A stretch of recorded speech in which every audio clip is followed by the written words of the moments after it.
This is the van I built to live in full time. An electrical system, it had to be next level. The goal was simple, a luxury camper van, fully off-grid, packed with high-end gear. It powers everything, but let me tell you, it wasn't all smooth sailing. Let me show you the gear I trust, the stuff I'd never use again, and a few costly lessons you don't want to learn the hard way.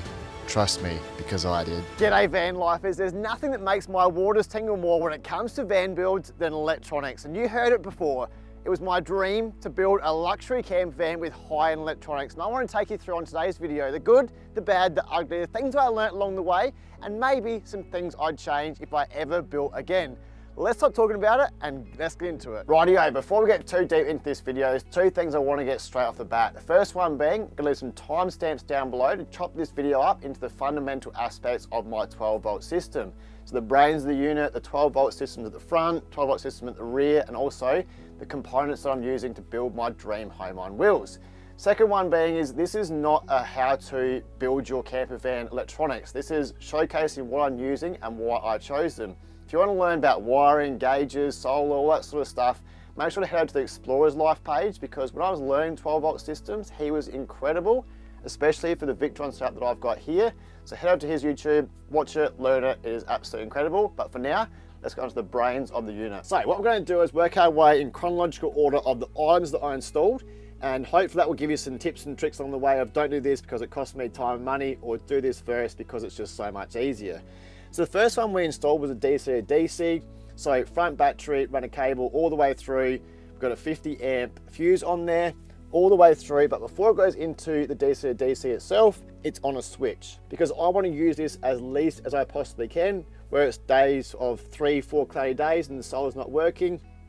Turn it on, go for a 2-hour drive and pump 30 amps. So 12 volt at 30 amps.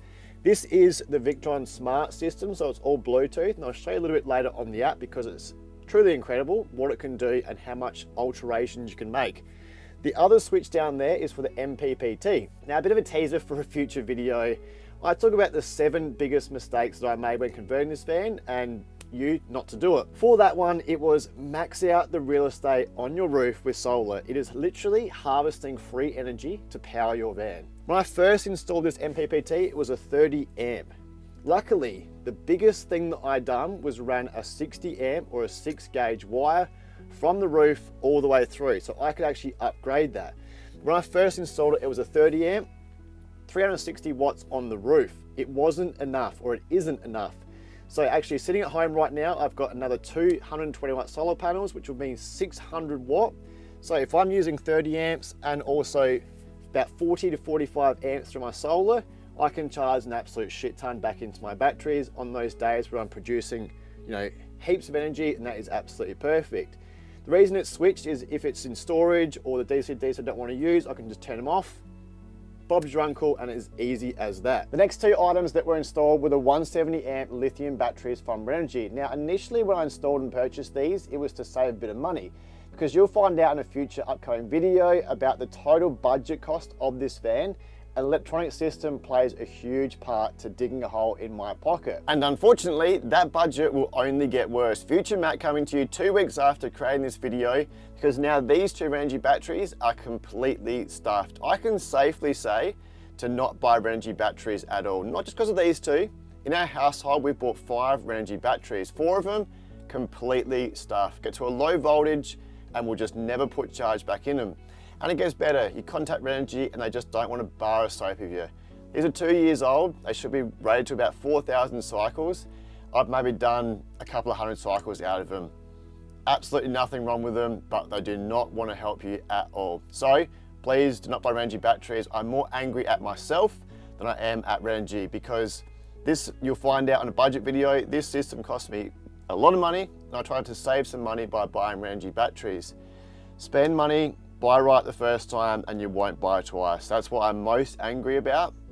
I would now be getting PowerPool or something custom built for this battery setup that I know will have high discharge, high import charge, and will just hopefully last. You will see some cables hanging off the negative terminal here. That is a temperature readout, so I can tell the temperature of my batteries, and also one goes to the positive on the 400 amp fuse there, and that is the smart shunt from Victron. I can read out everything that is going on with the battery system on that Victron app, which I'll get onto in just a second. The next three items were installed together. Although one of them was a massive pain in the ass, they were installed at the same time.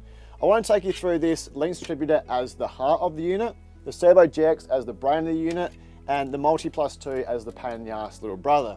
So the link distributor is pretty much just a massive fuse block. This is it right here. So from the batteries, it runs through from a quadruple 0 gauge wire. It is massive. When you get to the budget section of this van, don't even ask me how much it costs, you'll find out. It's eye-watering. It goes up to this Victron Bluetooth battery monitoring system. So once again, goes to that Victron app. I can check state of charge, temperature, and adjust all the alarms and parameters from there. That goes on to the bottom buzz bar, which is a negative, and the top buzz bar is your positive. They join to make a full circuit through these mega fuses. So on the right-hand side, we have a 400 amp to power this Multi Plus 2. This is pretty much an inverter charger. Not pretty much, it is an inverter charger. So from the outside, plug it in 10 amp at a household or 15 amp from a campsite. That goes through and creates 240 in the van, so I can power it off. Also charges the batteries. It gives me 120 amp hours of charge, and that will basically, 3 hours and I'm fully charged with those plugged in. Then on the Servo GX, the brain of the unit, I can turn the Victron Multi Plus 2 on and off to invert. I've got 240 powering the whole van. That is great. You get what you pay for. It's the size of a small child, but it's in there now and I'm very happy with it so far. Next one's 250 amp, and this splits. One goes to the front of the van, second one goes to the rear of the van, so I'm powering that and I'll explain why on that in just a second. So 250 amp because those fuse boxes are 100 amp each. MPPT and DC to DC are next to. So you can see everything in the van, a 12 volt isolated unit runs through this heart of the unit. Before the positive terminal or the buzz bar, I've got a power, so I can turn the battery isolation fully off. This is basically because I want to go hiking for 10 days, 2 weeks, whatever it may be, and leave the van wherever it is.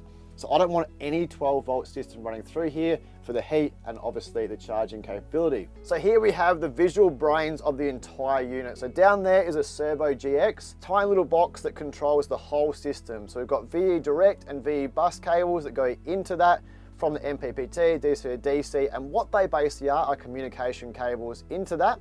We've got a USB to power this device and a HDMI to display this device.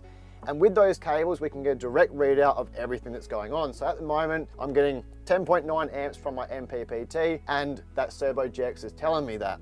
You're probably thinking that's a huge overkill just to read out some certain things. There are different aspects on here as well. So we've got battery readout, state of charge, DC loads if I turn lights on and off. And then we've also got up the top, the inverter charger.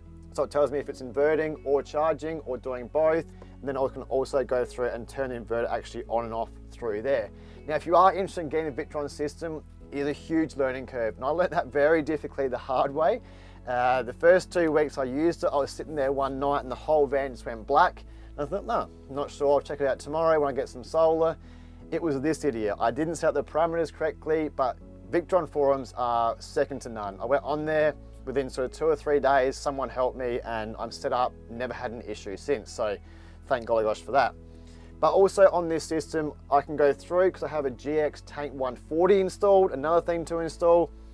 And this gives me a readout of my tank. So fresh water, grey water, and also the LPG. Now I use Safari product. I cannot recommend them. They are absolutely crap.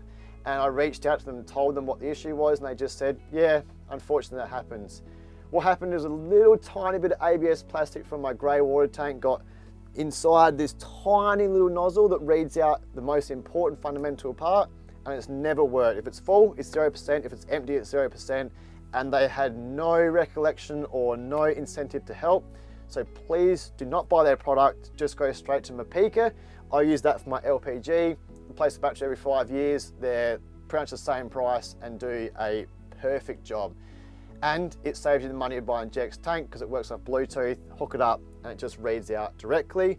Also, in the environment setting, I've got 3 Ruby tags, one outside, one inside, and one behind the fridge. This reads out temperature, moisture, all that sort of stuff. I like the one behind the fridge just to make sure the fridge isn't getting too hot and running too hard. Obviously, the harder products run, the longevity out of them you won't get. Then you can also go through and go to like notifications and then obviously change some things. But this is where the Victron app becomes a little bit more important, but also not crucially important. So when we load up the Victron, we can see all our devices. We've got the battery monitor, it reads out very similar state of charge, battery level to here. And we've also got MPPT, reads out exactly what we've got here as well. DC to DC is currently off. So why would you need to get the GX Touch? Well, there are a few positives. This reads out your Bluetooth devices if you wanted to get them. But on the app, hopefully this will be an update on here at some point. We can go through and change all the parameters. So if I click on battery monitor, it gives you the exact readout. You can just get one of these units as well. Like my father's got the MPPT for his caravan. He can use it just off the Victron app, doesn't need this. But we can go through and change the battery because not all batteries are the same with lithium. Different charge voltage, different discharge, and also the alarm. So if I get to a high alarm, low alarm of voltage, so running to low state charge, this just beeps and beeps and beeps and beeps and wakes me up. The good thing about that is it will protect my batteries for a long, long time, or any 12 volt system in here. So that is very, very important to me, especially when you drop over 10K on this. It's a bit over the top. I love it. It was a dream part of my build, but now I want to move on to certain aspects of the 12 volt system. So this is my radiation boombox cabinet. I'm not going to take you through every single 12 volt thing inside my van, but this is something crucially important and a little tip I want to give you. So I've got two of these distributor blocks which fuse my entire 12 volt system. So one 12 volt block in the front, so from the partition forward, everything 12 volt related runs and fuses through here. There's one also in the back. One tip I can give you, if you get into the planning and prep stage and realize you've got 6 things to go in the front, don't just buy a 6 fuse block, buy a 10 or a 12, because you're always going to add more electronics, you'll never take them away. That's one red hot tip I can give you. Mine's chock-a-block is completely full, and I knew it was going to be full when I've done the planning and prep stage. So the rear has quite a few, I think it's about 4 or 5 left over, but on the rear, also 100 amp rated, I've got heavier items on there. So I've got the pump, I've got the fridge, I've got the hot water system, where here, you can see on the right hand side, they're all just lights. So down lights, the kitchen lights, so LEDs take hardly any amperage out of it. But one red hot tip I can give you, overpower and also overestimate what you're going to use, because it's really important. Same as 240 setup, just run more 240 than you think you need. That simple thing again, I'll talk about this a lot in a future video. Go out and use the van as much as you possibly can through the planning and prep stage. I talk about an 80-20 ratio. 80% planning, 20% building, go out and use it. That is very fundamental. Make sure to subscribe for that video, because that really helped me understand where to put things.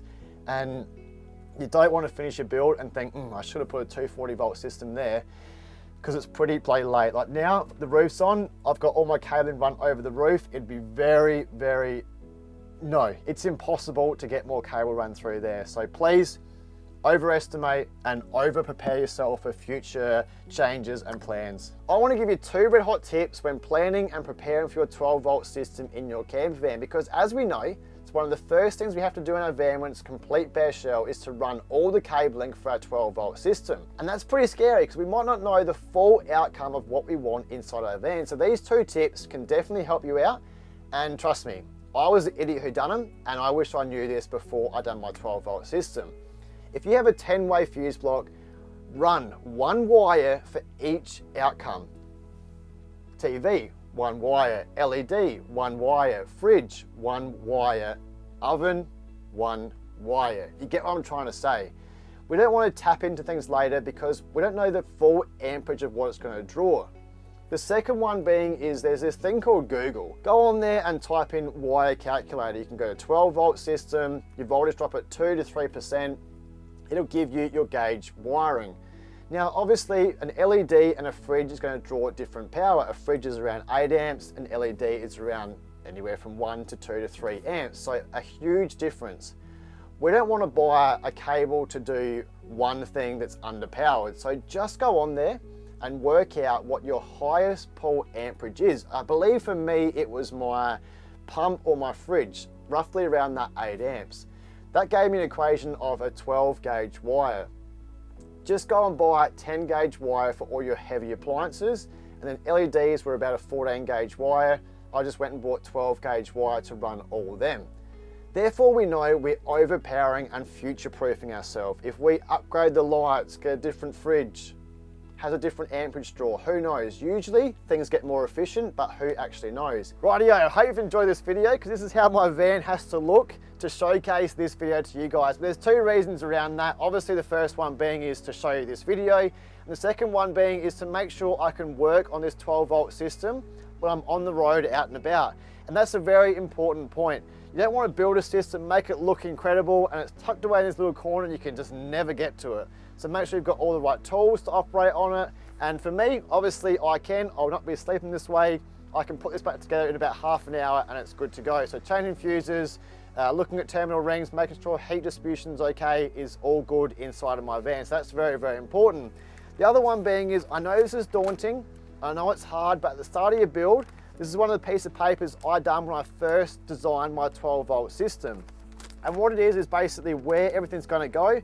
So it's got front and rear, and they're the fuse blocks. So the front, I've got outside USB, cupboard USBs. So I know how much amperage it's gonna draw, where they're gonna go, and obviously what the fuses need to be. So there's main reasons about that: fuse size, cable size, terminal size, all that sort of stuff has to be pre-planned into your 12 volt system. As I said, once the roof's on, once these cupboards are on, it's bloody hard to get to a 12 volt system.